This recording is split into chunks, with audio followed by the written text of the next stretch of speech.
retour sur le plateau de TV Finance. On est toujours en direct, il est 9h18. On va se pencher à présent sur les devises et leurs cours. Vous le voyez, Philippe Lermine nous a rejoint. Bonjour Philippe. Bonjour Roselyne. Vous êtes trader formateur et ancien chef trader d'une banque centrale. On va d'abord évoquer les événements de la semaine à venir, à commencer par presque ce non-événement, quoique ce jour férié au Royaume-Uni et aux États-Unis.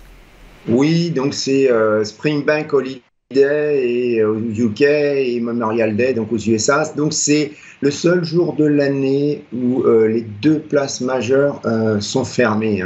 Donc en clair, pour les devises, ça veut dire 57% des volumes en moins sur la journée. C'est le jour le moins liquide de l'année.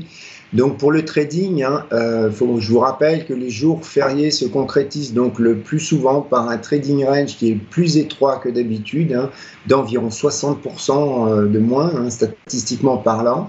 Voilà, il faut faire gaffe à ça et au contraire, des fois, je dirais plus rarement, on peut avoir des mouvements nettement plus violents que d'habitude si jamais le marché donc atteint une zone de stop loss. Là, ça stop loss qui déclenche stop loss, qui déclenche margin call.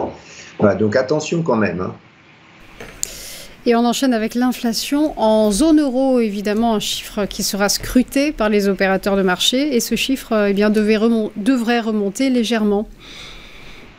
Oui, l'inflation est attendue à plus de 2,5%, donc en légère hausse de seulement plus 0,1% comparé au mois dernier.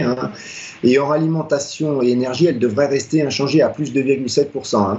Donc on a les prix à la baisse, les prix à la pompe qui baissent, mais ils ne devraient pas être suffisants pour compenser la hausse des effets de base donc sur l'électricité et le gaz.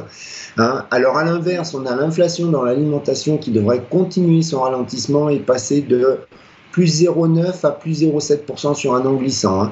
Alors le souci, c'est que l'inflation dans les services, elle reste élevée et même elle remonte de plus 3,7 à plus 3,9%.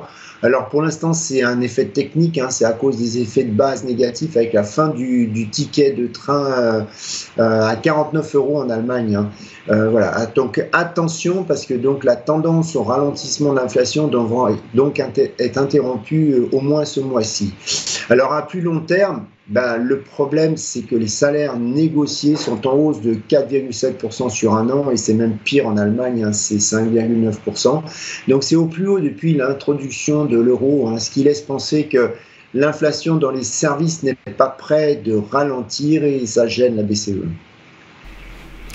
On enchaîne avec l'indice des dépenses personnelles de consommation aux États-Unis qui tombera vendredi, si je ne m'abuse. Un indice qui devrait encore rester nettement au-dessus de la cible de la Fed.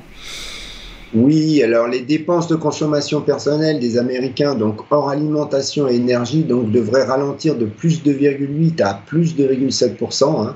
Alors on voit que l'inflation par la demande est encore le moteur principal de ces dépenses, de cette inflation, je dirais, et il ne semble pas faiblir. Le problème, donc, c'est qu'elle continue même de monter régulièrement depuis plusieurs mois. Donc, ce chiffre devrait conforter la Fed d'attendre encore pour initier sa première baisse de taux directeur.